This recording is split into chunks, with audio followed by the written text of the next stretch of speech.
Ya, Asik. rasa sayang yang konstan yang kita tunjukkan kepada seseorang. Rasa sayang yang konstan, tetap berarti ya, yang kita tunjukkan pada seseorang. Ya, seperti yang Yusuf tunjukkan kepada siapa? Rahasia. Oke, satu lagi. Yusuf mau tunjuk siapa?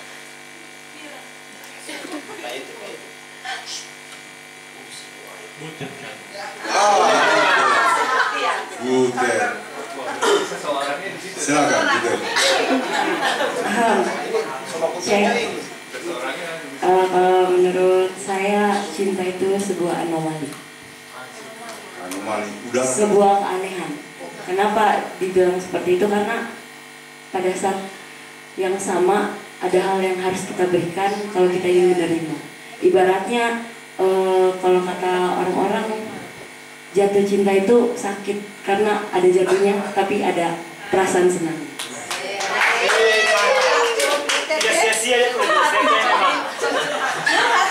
Pengalaman ya? Pengalaman ya? Baik Bapak Ibu, cinta itu begitu indahnya tapi kadang-kadang begitu beratnya. Ya, sebab cinta itu mengungkapkan sesuatu yang paling dalam ya dari hidup kita. Tadi siapa yang mengatakan ya, suatu perasaan yang dalam, dan seringkali kita harus berkorban demi cinta.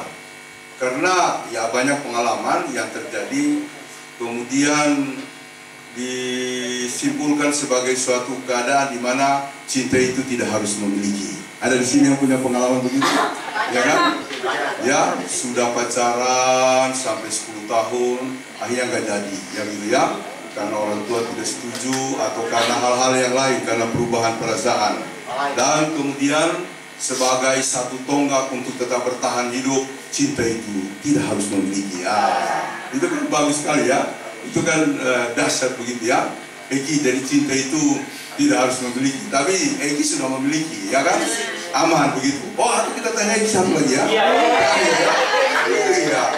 Tapi jangan ke Ekinya, ke Winda. Winda, menurut Winda, apa cinta itu? Silakan Winda.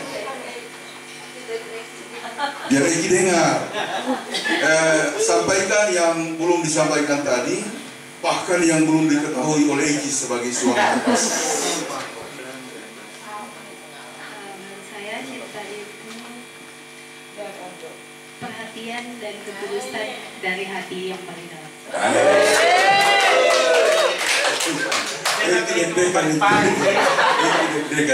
Ya. Jadi cinta itu perhatian dan ketulusan dari hati yang dalam. Nah, Bapak Ibu Saudara-saudara, saya kemudian mencari ya, lalu menemukan sebuah buku.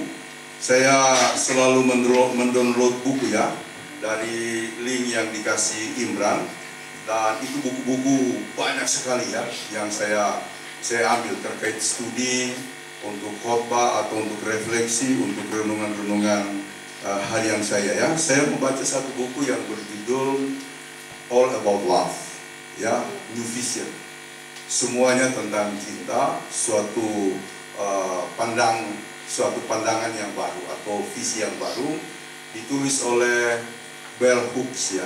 Dia seorang pakar yang kemudian berbicara ya dari segi ilmu jiwa soal-soal yang terkait dengan cinta. Nah, dalam buku itu ada 7 hal yang dia sampaikan. Yang pertama, dia mengatakan bahwa cinta itu kombinasi dari niat dan tindakan yang kemudian selalu dikawal oleh perasaan hormat. Jadi cinta itu kombinasi dari sebuah niat dan tindakan. Nah, tema kita hari ini, kasih harus diwujudkan dalam tindakan dan kebenaran. Jadi dia menguraikan ya panjang lebar di situ, tapi intinya saya mengambil adalah cinta itu kombinasi dari niat dan tindakan dikawal oleh rasa hormat. Biasanya kalau Eki sekarang dengan Winda masih bulan-bulan madu ini namanya ya. Jadi tadi malam kita salah, harusnya kita buatkan sendiri mereka. Masih mulai bulan madu, aduh kita salah ya. Saya lihat Eki tidur di sini, aduh pikiran itu pasti ke atas ya. Saya tahu itu kan. Saya maaf ya Binda ya, jangan taruh di hati Binda ya. Ya sudah begitu kita di sini Binda. Jadi masa-masa awal memang begitu ya. Terus saya bilang sama Doni, kalau sudah batolor itu biasa, so beda. Kalau sudah punya baby itu sudah beda biasa perasaannya. Yang biasanya kalau mau naik motor, disayang sadelnya itu kan basah kan, bisa dia dilap dulu. Tunggu mah, masih basah, dilap dulu begitu ya. Baru dipandu dia, dipadu ya. Sampai duduk baik-baik, baru dia starter. Setelah batolor punya anak ya kan, ini dia baru keluar dari Indomaret, dia sogas ya.